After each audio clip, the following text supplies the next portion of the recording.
Max Verstappen a Formula tento rok. Neviem, proste nič idem a zrazu motor, puf. A niekto sa mi snažil vkradnúť do auta.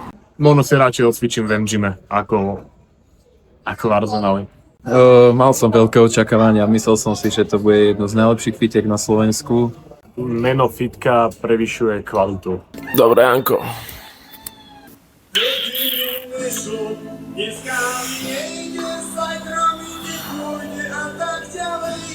Kožu som nekúpil, predávač bol skúpy a z ceny Dneska plán je následovný. Dostal sa z bodu A do bodu B, vyzdvihnúť v Ružomberku Olivera Černáka a následne ísť do Arsenalu, kde by sme mali vidieť Kaucha. Čo som to povedal, ako keby, neviem, mám ho tam stretnúť, alebo ja neviem, čo to povedať. Dobre, naštartovalo, šikovné autíčko.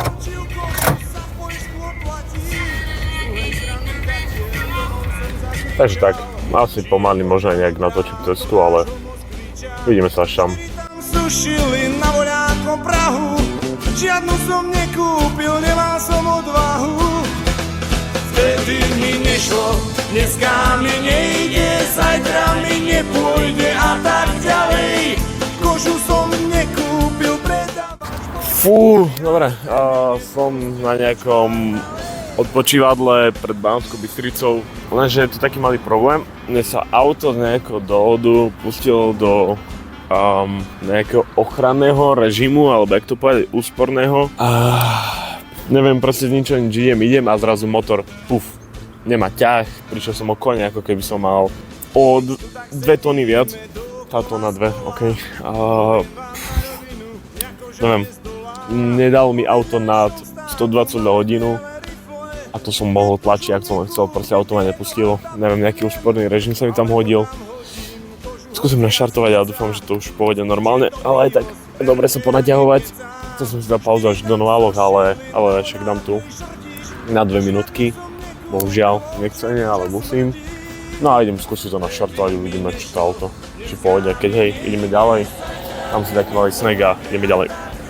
No, takže poďme zistiť, či auto funguje.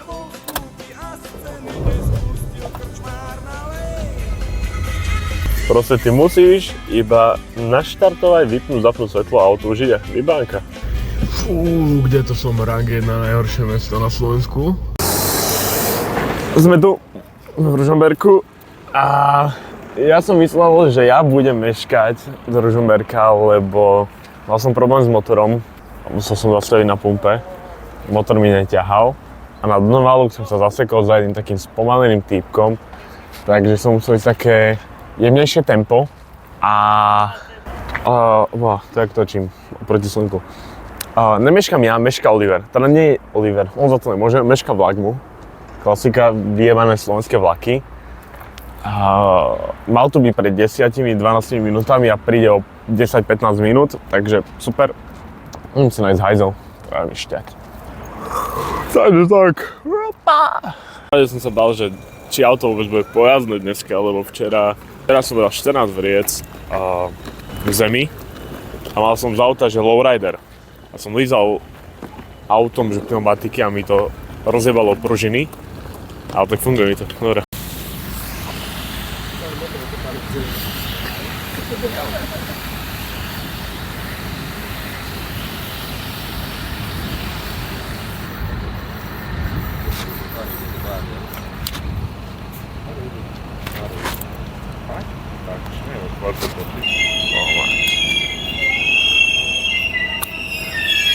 Dobre, pískajte ja. Hej, dobre. Ako kaj kýva. Dobre. Židel piček.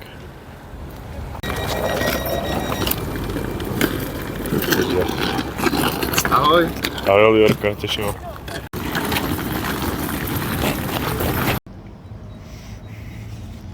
No, tvrdnem. Ja už nie, ako si ukračuje. Dobre, rozpixelovaný.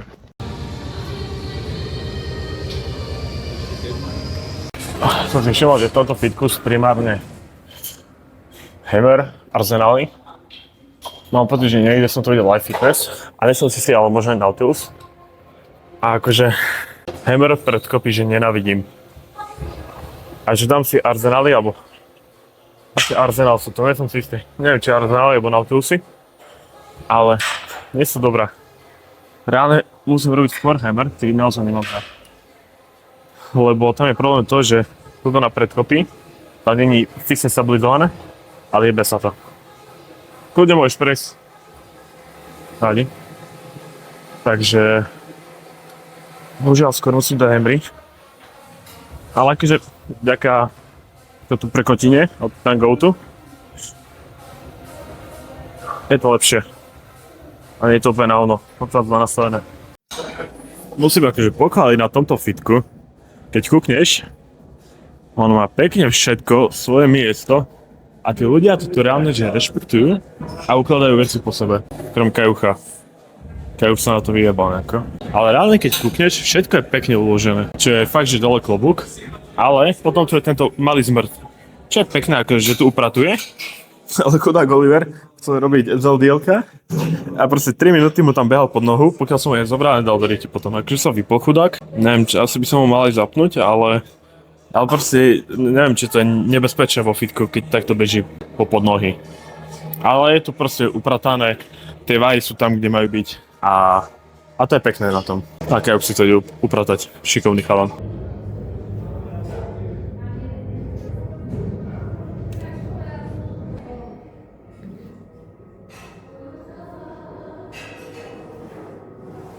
Max Verstappen a Formula tento rok. No bieda. Snáď pomôže táto mesačná prestávka, čo bude teraz v blízkej dobe. A snáď sa Red Bull rozviecha z toho. Je to zabavka aspoň? Je to zábavné, podľa mňa to baví. Neviem ako teba, ale mňa to hodne baví. Nie?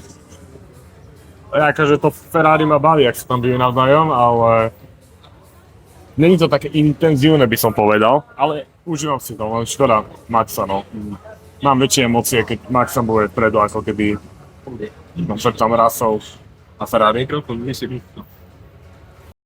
Dobre hoši, aby nebolo málo, tak niekto sa mi snažil vkradnúť do auta.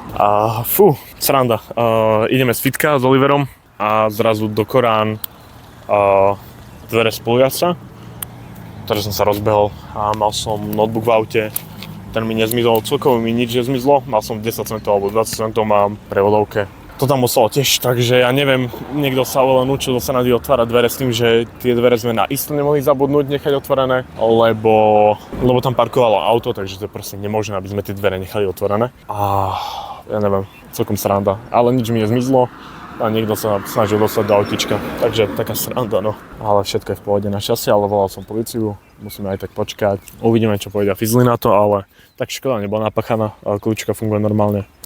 Neviem, ako som mi dostal do auta, keď celé auto bolo zamknuté, ale dvere spolujazca úplne dokrát otvorené a naisto neboli, sme ich nenechali otvorené na istotu. Takže tak, celkom zaujímavé. Aby nebolo málo, keď som odchádzal, ja mám tu na položený notebook. A ja som pozeral, že čím ho zakriem predtým, ako odídem. Bordo sa nevšimáte, pracovné auto. A som videl, že tam mám zachranu, alebo táto vec tam je zachrana v lodiach. Tak som si ju takto prehodil cez notebook a čau si to nevšimol, kámo. Fú, dobre. Vďaka Bohu, že ma to napadlo, kámo, to tam prekryť inak by to bolo dobre v prdeli. Mekáč, chceme ísť na nejaký rezník, ale Oliverko má nejaké veľmi špeciálne kupóniky, takže tak. 13 eur. Dobrú chuť. Najprv pár viec k tomu autu.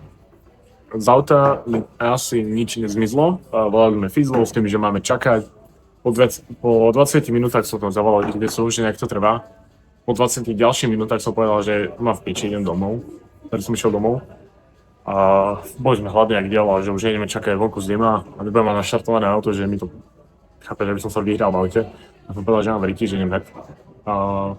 Bohužiaľ 40 minút čaká na Fizlov, aby mi len napísali spis a ja som tam musel dovolať skrz toho, že behajú tu niekde lupičná okolo, takže dávajte pozor a to všetko, ale 40 minút času sme proste zabili, ale vyjadrenie k fitku a rozhodne on čím, Oliver? Mal som veľké očakávania, myslel som si, že to bude jedno z najlepších fitiek na Slovensku. Tým, že ho glazuje aj Kajuch, že to fitko je považované za fitko s dobrým vybavením, povoleným jimpinom. Tak bol som sklamaný, pretože nepríjemný zážitok. Išiel som adukcie, docvičil som sériu, padlo lanko na stroji. Hneď prišiel za mnou týpek, recepčný, asi aj majiteľ. mám pocit, že to je. Tak majiteľ, že rozjebávam stroje, že cvičím pičoviny. Pritom som cvičil adukcie na stroji na adukcie, len proste ten stroj bol ľahký, tak som šiel milión opakovaní. Pritom som ani nedával gym pin, takže som nezvyšoval váhu, nič, len som spravil normálnu sériu, padlo lanko nada mnou. Tak bol som z toho dosť sklamaný a potom celú dobu ešte bol nepríjemný, že nečakal som toto. Čakal som, že to bude fitko s dobrým prístupom aj k nám, science-based lifterom. Ako strojom už sa asi vyjadrí Mike, lebo na toto je odborník on.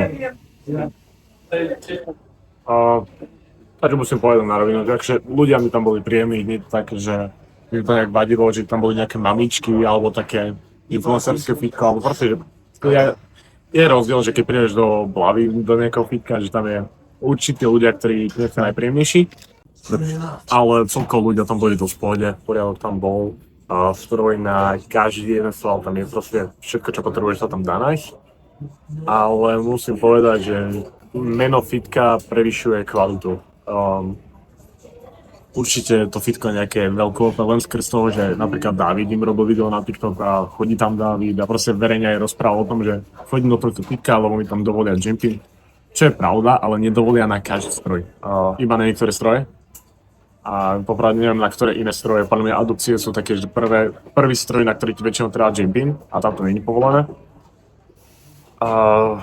Stroje sú dobré. Arsenal stroje sú dobré, ale nie všetky stroje. Tie stroje nie sú 10-10. Určite Primy, čo sú v 77, sú o mnoho lepšie. O mnoho. To je úroveň vyššia. A napríklad, čo som aj natočil, bolo vidno, že ten stroj nie je najlepší, proste. Mal som možno aj očakávanie aj ja, že tie Arsenaly sú proste sami o sebe lepšie, ale nie sú. Ale nie sú tam iba Arsenaly, ale tie stroje proste nie sú najlepšie, sú všetky minimálne 8-10, čo je proste v pohode. Proste vieš, sú robiť kvalitný tréning, na každom stroji nie sú najľahšie na vymaxovanie tie stroje, ale niektoré vymaxuje aj proste bežný človek. A tie stroje nie sú trash, ako napríklad taký Light Fitness, Matrix, Technogym, proste to o 3 úrovne vyššie. Ale stále o minimálne úroveň je vyššie Prime, by som povedal. Ale stále by som bol mega vďačný, kebyže mám takéto fitko v okolí. A bol by som rád, kebyže takéto fitko proste v mojom meste. A chodil by som tam s veľkým úsmevom na tvári. Top 5 fitiek na Slovensku asi to je, ale napríklad nevidím až taký mega rozdiel oproti napríklad v Nitre, čo je Hammer. Alebo si to Hammer Strength, no v Nitre. Jediný rozdiel je, že možno v Hammeri nemôžeš nájsť to, že Jimpin a je to možno, že viac ľudí, taký väčší bordel, ale nevidím, prečo by mal byť proste Arsenal v Dolnom Kubine v takej konverzácii, ako je 77, alebo že to proste nejaké geniálne fitko. Je to dobré fitko, je to mega dobré fitko, ale pre mňa osobne možno si radšej odcvičím v M-gyme ako v Arsenali. Takže tak, a bolo cítiť od pána majiteľa, že nehovorím, že je to zlý človek, ale taká nepríjemná nálada tam vyžarovala. Nielen skrz toho, že riešil aj Olivera, ale riešil tam ďalšie dve osoby. Neviem čo konkrétne, ale možno mal za tým nejaký dôvod, ale dá sa to asi aj krajšie povedať. Akože dobre, hovorím to ja, hejter, čo že ho nadávam, ale to som ja. A majiteľ Pitka verím, že asi po zákazníkom by sa mohol asi trošku nejak inak správať, by som povedal. Ale stále fitko, proste vysoko nadpriemer na Slovensku.